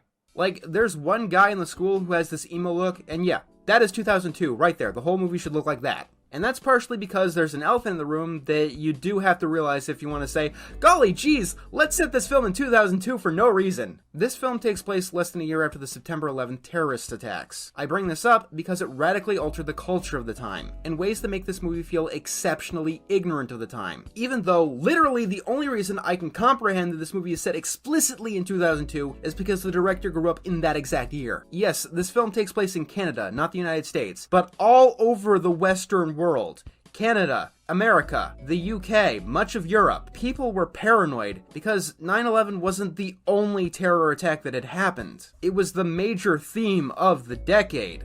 That made Mr. Enter the weird 9/11 fedora guy, and immediately so. It's a cringy cartoon review, dude. Well, he's wearing a fedora. Well, this isn't a... Is this a fedora? Wait, this is the Turning Red guy? No way. Mr. Enter's Turning Red review was uploaded April 14, 2022. But even just within a week, there were several videos made poking fun at it. Turn on the TV, they hit the Pentagon! They hit the fucking Pentagon! These videos perform far better than Mr. Enter's own video that sits at 235,000 views, that as of 2023 is now unlisted. This attention was very different for Mr. Enter indeed, which is why his reactions changed throughout the course of it. Initially, before the widespread memes, there was already a lengthy Twitter meltdown, which is interesting because it looks like he took the reins for that account to unleash this 11-part rant. By the end of the day, he posted a book cover about the subtle art of not giving a fuck before going to bed. And then, he started trending on Twitter. It would have been great to investigate more tweets from then and now, but his Twitter account was suspended. That hardly stopped interest in him, because stories of his Turning Red review could be found on Yahoo and Forbes. And with the nature of the internet wanting to know more about internet characters, they tend to dig up their history. This Turning Red event was so big that it seems to have some still curious about Enter all the way to the end of the year, which is when I asked all of you who you wanted to see cover next, and you chose him. And Mr. Enter, being in a better place and wanting to turn a new leaf, agreed to do an interview. A surprise to be sure, because in the past, namely in one of Daft Peanut's videos, Going Over Growing Around, he said he doesn't do interviews, but he's willing to give one now, which taking some of your questions and some of my own will be chopped up and shown here. Hello, Enter. Hi, can you hear me? Yep, and I guess you can hear me. Yes, I can hear you. I told you this prior, but the way this is going to go is I'm going to ask a mix of my own questions along with the ones that people, I guess, have of you. Why are you open to doing interviews now? I guess I've gone through a lot of changes in the past few years. I've decided to be more open and such. But, Yeah. you know, with all that time, all the time that has passed, is, I want to know, on YouTube, what is your biggest regret? My biggest regret, right now, it's the behavior that I had over the pandemic. That might be a recency bias, but that's going to be like number one on my worst videos ever. The old standby is basically insulting writers and people and stuff like that, what I did a long time ago. A big question that I saw, like, I guess, repeated several times within, like, the question submissions was that, like, within your thought process, because I know, well, I guess into into your entire process is you have editors that edit your videos, and of course they see the footage before anyone else. Do they ever like bring this up to you, like, hey, like you probably shouldn't say this, or like, you know, maybe this might cause issues? Is there anyone trying to stop any of this before it happens? With some of my biggest, worst incidences, those were 100% me. The editors didn't even touch that. Sometimes I still do my own stuff. That happened with the Turning Red video, and now I have people looking over my stuff a little bit closer. Where do you think you would have been without YouTube right now? I probably would have been in a far worse place. Before I started internet stuff in general, I was so socially anxious, I couldn't really even talk to people, even inside my own family. It was very rare for me to say something even typical, I would say. Really? So you couldn't really even interact with your own family members like you've done throughout your entire life? Yeah, I could say I could talk about very simple topics, but getting to anything serious would get me racked with anxiety. Doing an interview like this would have been inconceivable to even 2012 me. Really? I didn't realize it was so, I guess, severe. Yeah, it was really bad. Did you carry that anxiety throughout your entire life?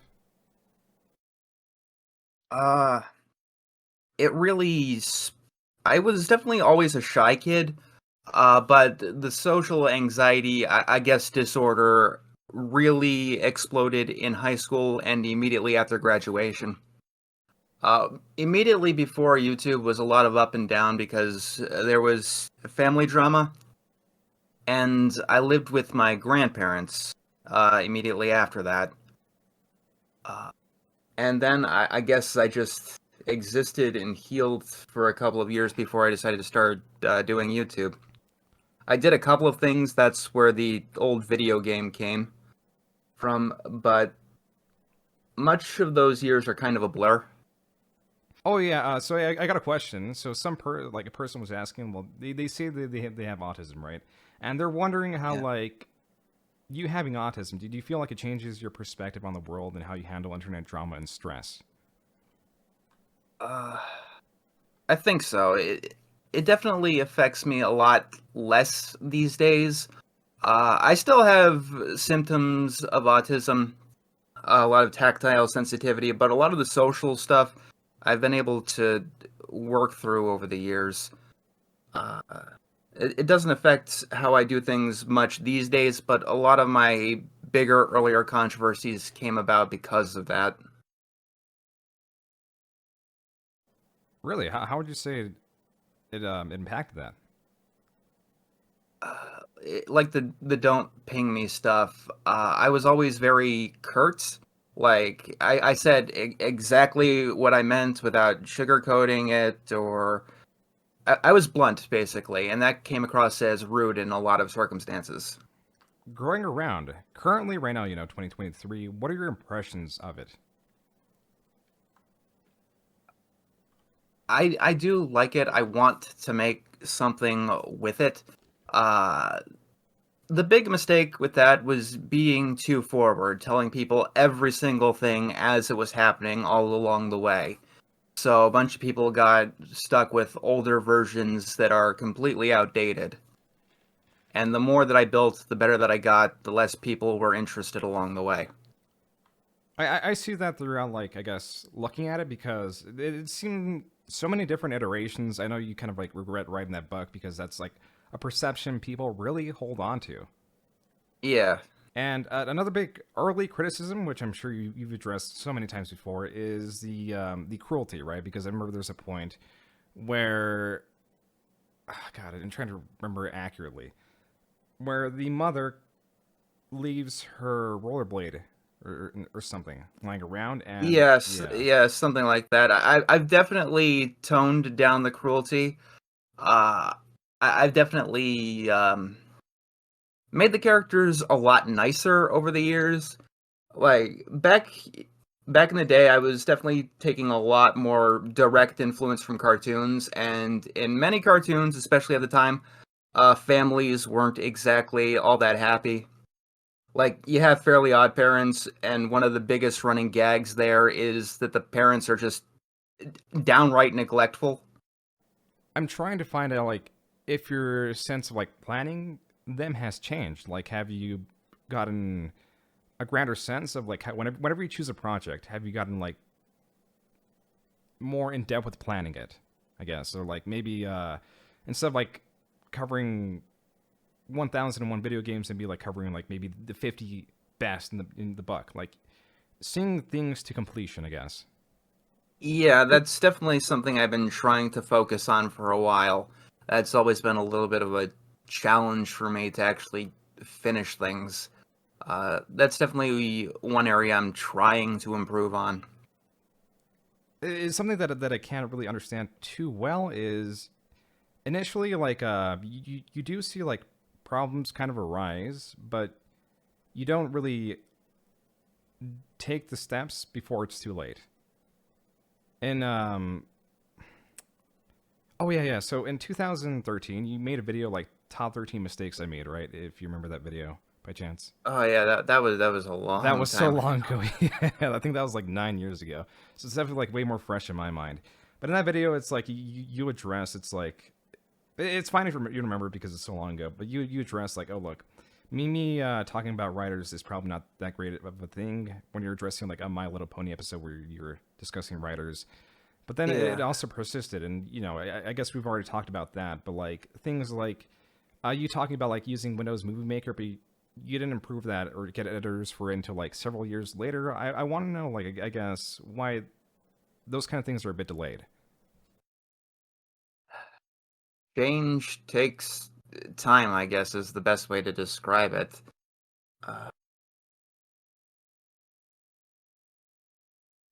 That one is like very long ago, so it's hard for me to remember exactly the context. Normally, like, these days, when I say I'm trying to make a change, I usually at least start with the change immediately. Through this interview and a preliminary one, it is clear that Mr. Enter is aware of his status. He is aware of his missteps, but even that awareness doesn't stop him from getting into endless controversy for both inherently controversial topics and innocent ones that are shrouded with such obscurity that so many people take notice. And that is the thing with Mr. Enter. He is in his own category of creator, one where interest in him exists for far different reasons. Some longtime viewers never notice a hint of drama. Some only know him from the drama. Some don't know who he is at all and yet are watching this video. And it is immensely difficult to pin his status on one thing. It could be his ambitions that tend to do more harm than good. It could be a lengthy list of unfavorable moments in his history that even though he shows repentance in every aspect, he is perpetually criticized for it all. Many just take interest in the peripheral circus around him.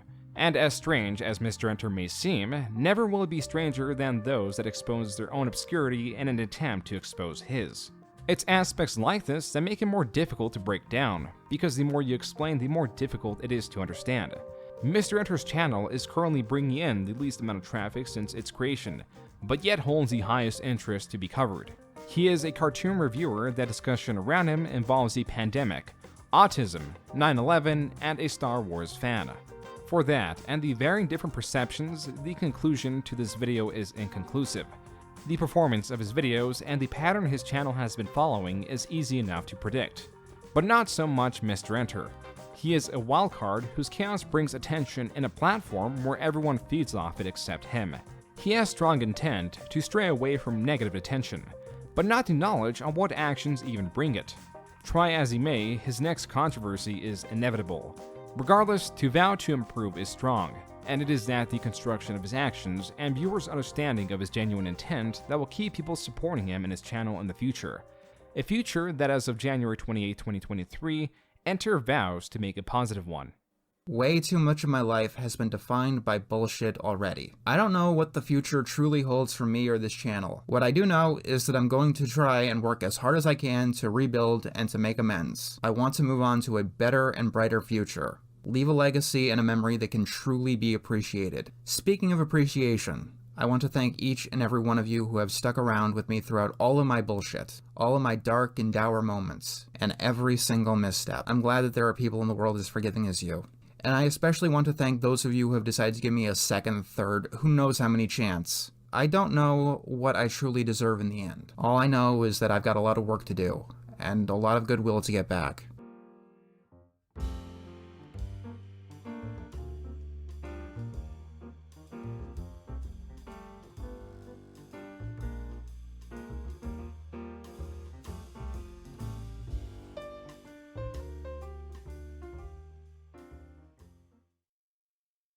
Thank you again, Scentbird, for sponsoring this video. Check the links out below.